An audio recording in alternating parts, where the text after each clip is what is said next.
Buenos días, queridos hermanos. Vamos a dar inicio a una nueva sesión del estudio del libro de los Hechos. Nos toca hoy día analizar el capítulo 21 del libro de los Hechos. Ya estamos en la parte final de este libro. Bueno, una vez que Pablo, después de haber hecho sus viajes misioneros y levantado varias iglesias por todos los territorios gentiles, es que, guiado por el Espíritu Santo, decide volver a Jerusalén. Y él sabía, por el Espíritu Santo, que su ida a Jerusalén iba a costarle la vida. Él sabía que tenía que padecer sufrimientos, encarcelamientos, pero pese a todo eso decide ir. La evidencia de eso es la despedida que hace con los ancianos de la iglesia de Éfeso y los que lo acompañaban, que representaban a todas las iglesias que él había levantado, diciéndoles: nunca más nos volveremos a ver. Esta es una parte importante que a veces dejamos pasar por alto en la vida de Pablo. Sí sabemos de Jesucristo que también cuando tuvo que ir a Jerusalén, sus apóstoles le decían: no subas a Jerusalén porque te pueden acontecer cosas malas. Y Jesucristo decía: es necesario que lo hagan. Y fue.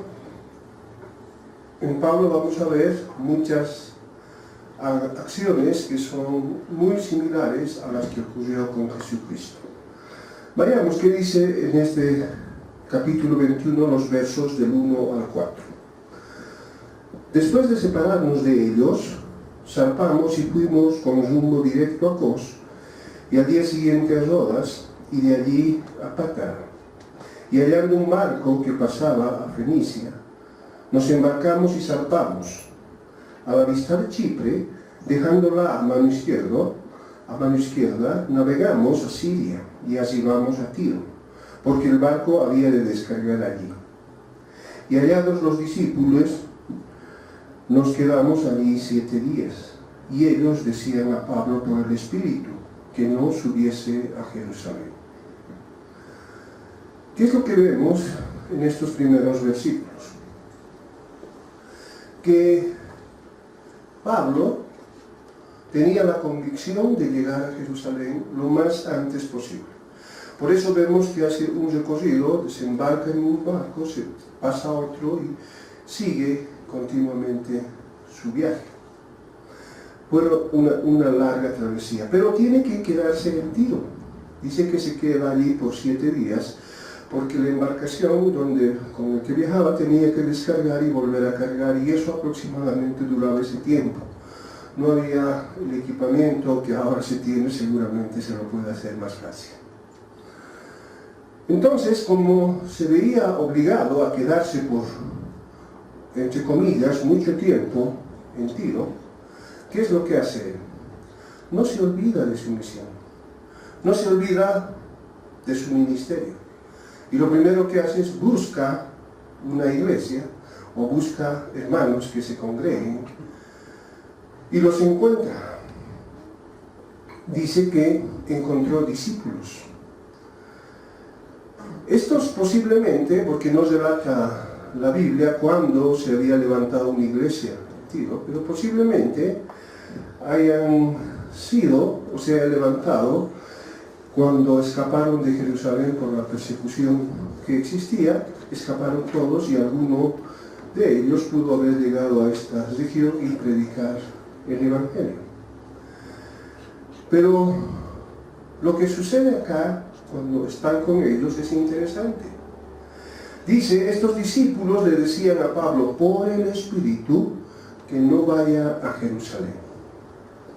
Bueno, entonces acá encontramos aparentemente una contradicción, porque Pablo estaba yendo a Jerusalén guiado por el Espíritu, estaba siendo obediente, Y estos discípulos, estos hermanos con los que se encuentran, también, dice, guiados por el Espíritu, le decían, no vayas a Jerusalén. Es decir, ¿acaso el Espíritu se puede contradecir? Entonces, lo que realmente estaba sucediendo es que el Espíritu les había dicho a estos hermanos lo que le iba a acontecer a Pablo cuando subiera a Jerusalén. Y ellos, al enterarse de aquello, por el Espíritu, en su condición humana, y teniéndole un cariño a Pablo, le decían, no vayas. No vayas porque el Espíritu nos ha dicho que te va a acontecer cosas terribles. Posiblemente Dios permitió que esto sucediera porque estaba probando a Pablo. Le había dicho el Espíritu, ven a Jerusalén, y ahora encuentra hermanos que guiados por el Espíritu le dicen, no vayas. Humanamente, ¿qué hubiera convenido a Pablo? Pues obedecer, decir, sí, mejor no voy. Total, ya tengo la excusa. El Espíritu les ha dicho a estos hermanos que no vayan. Pero Pablo era hombre convertido. Y su conversión era real. El Señor, a través de su Espíritu, habitaba en él. Por lo tanto, Pablo se mantuvo firme. Y dijo, yo les agradezco, yo lo estoy diciendo, no dice la Biblia, pero posiblemente les dijo, les agradezco mucho el cariño y el cuidado que tienen conmigo. Y definitivamente me sería más fácil no ir, pero debo obedecer y debo cumplir con el ministerio que me ha dejado Jesús. Así que yo continúo mi camino. Los versos 5 al 6 dicen, cumplidos aquellos días, es decir, esos 7 días, salimos acompañándonos todos con sus mujeres e hijos, hasta fuera de la ciudad, y puestos de rodilla en la playa, oramos. Y abrazándonos los unos a los otros, subimos al barco y ellos se volvieron a sus casas. Cuando dice salimos, Lucas, que es el autor de este libro, se está incluyendo. Él dice, yo estaba con él y lo ha acompañado en ese último tramo a Pablo. En este accionar de estos hermanos que le decían, Pablo, no vayas porque te va a acontecer cosas malas, y en la firmeza de Pablo de decir, debo ir porque debo cumplir, notamos que entre todos al final, todos deciden aceptar hacer la voluntad de Dios. Por eso es que lo acompañan y dicen que en la playa todos oran, se encomiendan al Señor y dejan que Pablo se vaya y ellos vuelven a sus casas. Pablo no buscó excusas para cumplir con su mandato. Y ese es un gran mensaje. Un gran mensaje para nuestras vidas, porque probablemente en muchas áreas de nuestras vidas estemos buscando permanentemente excusas para no cumplir la voluntad de Dios. Por ejemplo, ¿cuántas veces hemos debido encontrar excusas para no venir al culto? Sí, había cosas más importantes supuestamente. La pregunta es, ¿hay algo más importante que Dios? Para los cristianos o para los que dicen seguir a Cristo. Jesús dijo, por sus frutos los conoceréis. Podemos ver vidas convertidas, vidas en las cuales Dios es el centro de su vida y sobre ese eje gira todo, o tal vez vemos más personas que se aproximan a Dios solo cuando tienen problemas. Este es un gran mensaje que nos deja la palabra. Continuemos. ¿Qué dicen los versículos del 7 al 9? Y nosotros, nuevamente, Lucas está diciendo, y yo también estaba ahí, y nosotros completamos la navegación, saliendo de Tiro y arribando a Ptolemaida.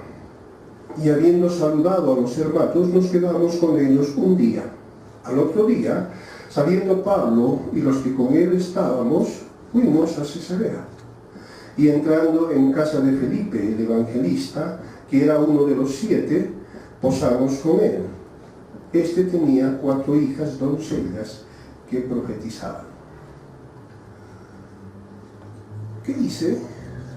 Dice que continuaron un viaje y luego se encontraron y se alojaron donde Felipe, el evangelista. ¿Quién era este personaje?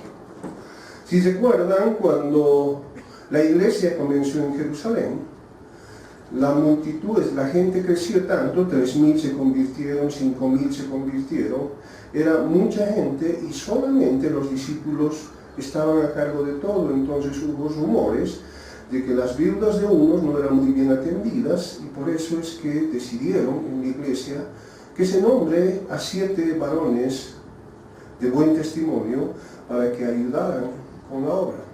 Bueno, Felipe era uno de estos 7 elegidos. Que cuando vino la persecución en Jerusalén, si se acuerdan, la persecución encabezada por Pablo, huyó con destino a Samaria y ahí predicó la palabra. Si se acuerdan, fue Felipe el que fue llamado para que se acercara al etíope, que es el primer gentil convertido. Y él se acercó y pudo convertirlo. Después de hacer esa obra, decía la palabra que Felipe fue a vivir a Cesarea. Bueno, él seguía viviendo ahí y aparentemente continuaba la obra. ¿Por qué? Porque ya lo conocían así como Felipe el evangelista y sus hijas mismas estaban sirviendo a la obra. Es decir, era una persona que ha seguido fiel a Dios. El verso 10 dice: y permaneciendo nosotros allí algunos días, descendió de Judea un profeta llamado Ágabo.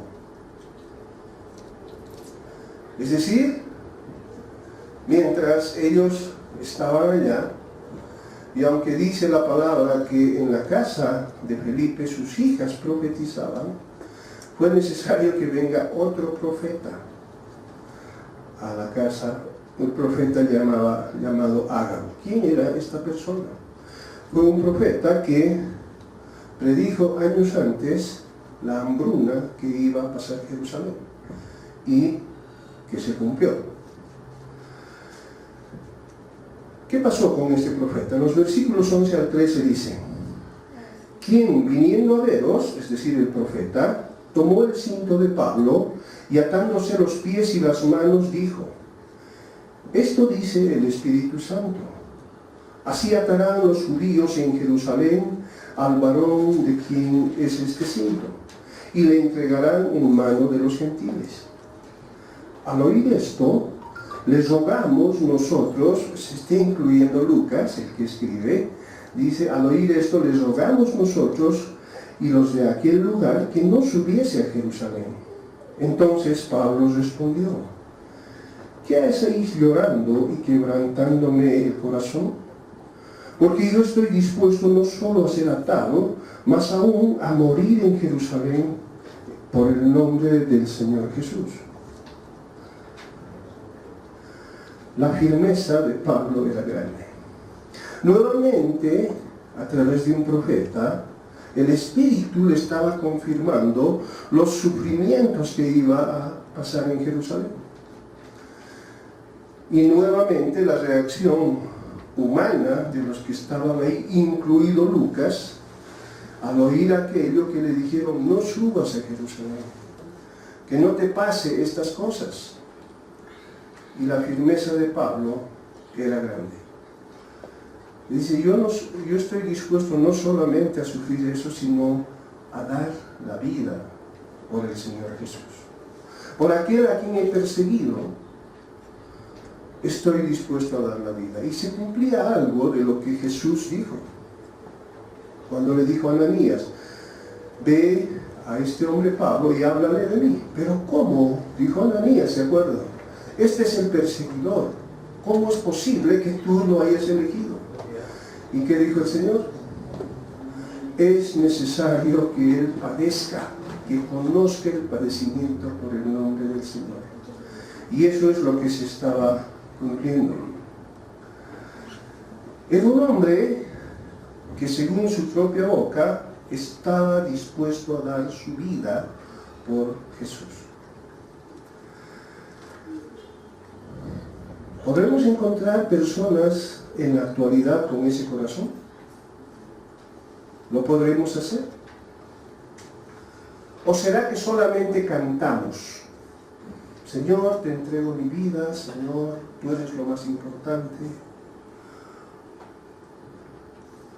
Les vuelvo a recordar lo que dicen muchas personas que no están en la iglesia.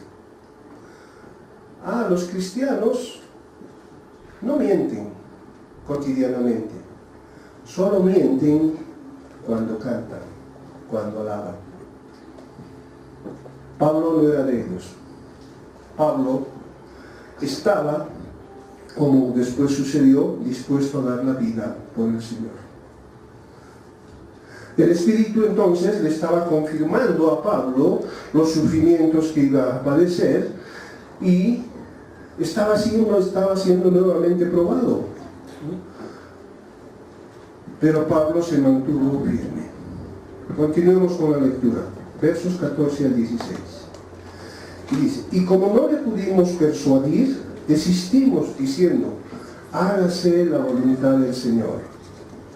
Después de esos días, hecho ya los preparativos, subimos a Jerusalén y vinieron también con nosotros de Cesarea algunos de los discípulos, trayendo consigo a uno llamado Nasón de Chipre, discípulo antiguo con quien nos hospedaríamos.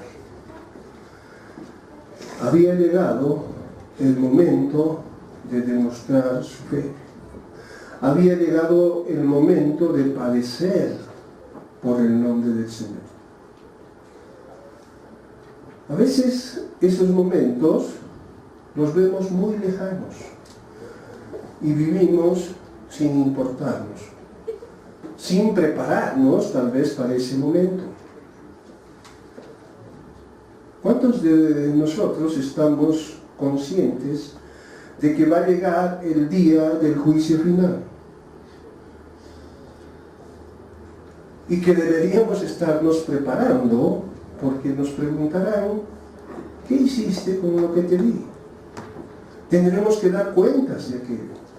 ¿Alguien lo tiene presente ahora, conscientemente? ¿Alguien está haciendo obras como para que aquel día tenga la respuesta adecuada? Pues parece que a veces nos olvidamos, pero esos días llegan. Y el día en que Pablo tendría que sufrir en Jerusalén llegó. Llegó después de muchos años de trabajo en el ministerio por parte de Pablo. Continuemos, ¿qué dicen los versículos 17 al 20? Cuando llegamos a Jerusalén, los hermanos nos recibieron con gozo. ¡Wow! Nos recibieron con gozo. ¿Y dónde está el sufrimiento? Bueno, continuemos leyendo. Y al día siguiente, Pablo entró con nosotros a ver a Jacobo. Y se hallaban reunidos todos los ancianos, a los cuales, después de haberles saludado, les contó una por una las cosas que Dios había hecho entre los gentiles por su ministerio. Cuando ellos lo oyeron, glorificaron a Dios y le dijeron, ya ves, hermano, cuántos millares de judíos hay que han creído, y todos son celosos por la ley. Empezaban los problemas. Veamos, analicemos qué es lo que nos quiere decir esta parte. En principio dice, fueron bien recibidos. Pero no que iba a padecer. No, fueron bien recibidos. Los recibieron con alegría, seguramente porque antes ya habían visto a Pablo en el primer concilio y se enteraron de todo lo que estaba haciendo Pablo con los gentiles. Por lo tanto, sentían simpatía por él y se alegraron de verlo. Pero también se alegraron porque Pablo estaba llevando con ellos las ofrendas que las iglesias habían reunido para la iglesia de Jerusalén, porque esa iglesia estaba padeciendo necesidades. Entonces había aparentemente dos buenos motivos para estar alegres por su llegada.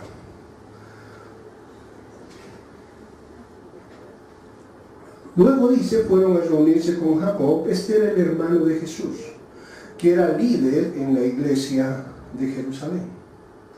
Y él no estaba solo, sino estaba reunido con los ancianos de la iglesia. Ante ellos, Pablo, una vez llegado, les empieza a comunicar todo lo que había hecho en el ministerio de Dios y cuán grandes cosas había hecho Dios. ¿Cuál fue la reacción de esta gente? Se alegraron y dieron gracias a Dios. Reconocieron, es la obra de Dios. Pablo estaba actuando, inspirado por Dios. Pero después le dijeron, voy a parafrasear: mientras cumplías el mandato del Señor por todas las tierras donde Él te ha mandado, nosotros no hemos dejado de hacer la obra. Y como tú verás ahora, tenemos muchos judíos convertidos, parte de la iglesia. Hasta ahí todo va bien. Pero, siempre hay un pero, dice, pero esta gran multitud de judíos no están completamente de acuerdo con lo que tú predicas y lo que tú haces. En realidad, en ese momento existió un encuentro de dos formas de evangelismo. Una, la de Pablo, que estaba basado íntegramente en el sacrificio de Jesús en la cruz. Él es suficiente Salvador, no es necesario hacer nada más. Ese es el evangelio que tenemos y es correcto.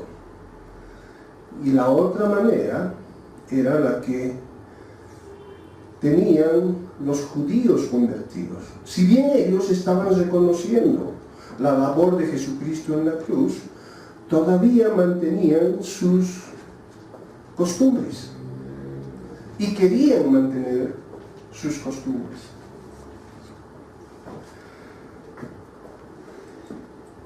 Y decían, Pablo está yendo en su prédica contra las leyes mosaicas, es decir, contra las costumbres que ellos tenían. Todavía no aceptaban ellos que Jesucristo era el suficiente y completo Salvador. Los versículos 21 al 22 dicen: pero se les había informado en cuanto a ti, le están diciendo a Pablo, que enseñas a todos los judíos que están entre los gentiles a apostatar de Moisés, diciéndoles que no circunciden a sus hijos ni observen las costumbres. ¿Qué hay pues? La multitud se reunirá de cierto porque oirán que has venido. Le estaban diciendo, hemos escuchado que tú haces ese tipo de cosas y que a los judíos no está hablando de los gentiles convertidos, sino de los judíos convertidos, que les estás prohibiendo cumplir con las leyes de Moisés. Los judaizantes, es decir, estos judíos convertidos, habían hecho correr informes falsos, diciendo de que Pablo estaba haciendo esto, diciéndoles a los judíos ya no hagan caso de las tradiciones, que les estaba diciendo que abandonen su herencia cultural. Y esto, la misma palabra nos muestra, era falso. porque él había mandado a circuncidar a Timoteo. Y él mismo se sentía judío. Pero para evitar problemas, Jacob y los ancianos de la iglesia le dicen: mira, nosotros creemos que tú actúas en el nombre del Señor. Sin embargo, la gente que ha escuchado esos rumores ya se ha debido enterar que has llegado y van a venir a reclamar, van a venir a confrontarte. Entonces, para que no tengamos problemas, ¿por qué no les demuestras que todas esas informaciones falsas son mentiras? ¿Por qué no demuestras que tú sigues siendo judío y que respetas las tradiciones judías? Los versículos 23 y 24 muestran eso. Le dicen: haz pues esto que te decimos. A Pablo le dicen: para que no ocurra aquello, haz esto que te decimos. Hay entre nosotros 4 hombres que tienen obligación de cumplir voto. Tómalos contigo, purifícate con ellos y paga sus gastos para que se rasuren la cabeza, y todos comprenderán que no hay nada de lo que se les informó acerca de ti, sino que tú también andas ordenadamente guardando la ley. ¿Qué le estaban diciendo? Muéstrales que tú sigues las tradiciones mosaicas. En este momento hay 4 personas que tienen que hacer votos. ¿Qué quiere decir eso? Dice que tienen que confirmar su entrega plena a Dios. Y había un ceremonial. Primero deberían ser purificados y después tenían que cortarse el cabello, raparse la cabeza. Y las costumbres decían que cuando ocurría aquello, si alguien podía cubrir los gastos para que les rapen la cabeza, dice que era una muestra de mucho aprecio a la ley. Entonces lo que le dicen: mira, hay estos 4 que tienen que pasar, aprovechemos, como ellos tienen que purificarse, ve tú con ellos y también purifícate tú.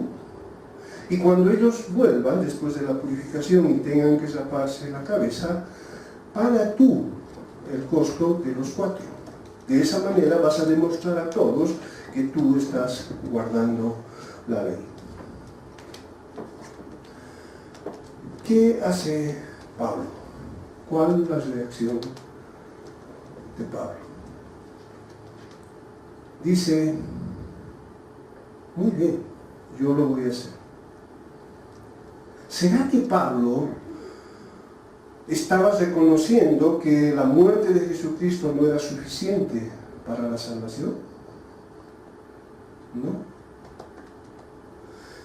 Pablo estaba haciendo lo que en algún momento Dios ordenó. Dice: hay cosas que te son lícitas, dice el Señor. Pero si al hacer aquello afecta la fe de los hermanos, por amor a ellos no lo hagas. Y eso es lo que estaba haciendo Pablo. Yo no creo que esto me va a traer más o menos salvación, pero si esto les afecta a mis hermanos en seguir al Señor, pues por amor a ellos lo voy a hacer. Pero antes de eso, la pregunta es: ¿y qué pasaría con los gentiles convertidos que estaban acompañando a Pablo? Porque varios lo habían acompañado, entre ellos Lucas. El verso 25 dice: pero en cuanto a los gentiles que han creído, nosotros les hemos escrito determinando que no guarden nada de esto, solamente que se abstengan de lo sacrificado a los ídolos, de sangre, de ahogado y de fornicación. Entonces dijeron: no hay problema con los gentiles, el problema es con los judíos convertidos. Bueno, como decíamos, Pablo aceptó aquello. Los versos 26 al 29 dice: entonces Pablo tomó consigo a aquellos hombres y al día siguiente, habiéndose purificado con ellos, entró en el templo para anunciar el cumplimiento de los días de la purificación, cuando había de presentarse la ofrenda para cada uno de ellos. Pero cuando estaban para cumplirse los 7 días, unos judíos de Asia, al verle en el templo, alborotaron a toda la multitud y le echaron mano, dando voces: varones israelitas, ayudad. Este es el hombre que por todas partes enseña a todos contra el pueblo la ley y este lugar. Y además de esto, ha metido a griegos en el templo y ha profanado este santo lugar. Porque antes habían visto con él en la ciudad a Trófimo de Éfeso, a quien pensaban que Pablo había metido en el templo. ¿Cuál es el mensaje? Pese a que Pablo había aceptado las condiciones de ellos para no levantar problemas, no importó aquello. El enemigo atacó igual. No preguntaron siquiera qué estaban haciendo Pablo, sino que lo vieron y dice que lo reconocieron y alborotaron al pueblo. Y el pueblo lo siguió, sin saber por qué lo estaban haciendo. Seguramente estos judíos que habían iniciado el problema habían estado en Éfeso y que se encontraron en Jerusalén porque habían subido a celebrar la fiesta de Pentecostés. Y le acusaban a Pablo de 3 cosas. Primero, que enseñaba a los judíos que abandonen sus costumbres. Lo que ya habíamos visto no es cierto. Lo acusaban también de que se oponía a la ley. ¿Y cuál era su conclusión? La celebración de Pentecostés, que es cuando el Señor manda el Espíritu Santo sobre los apóstoles, ellos lo habían distorsionado. Y en lugar de celebrar aquello, ese día empezaron a celebrar o a recordar cuando Dios había mandado las leyes a Moisés en el Sinaí. Y por eso decía, va contra las leyes. Para ellos eran importantes las leyes.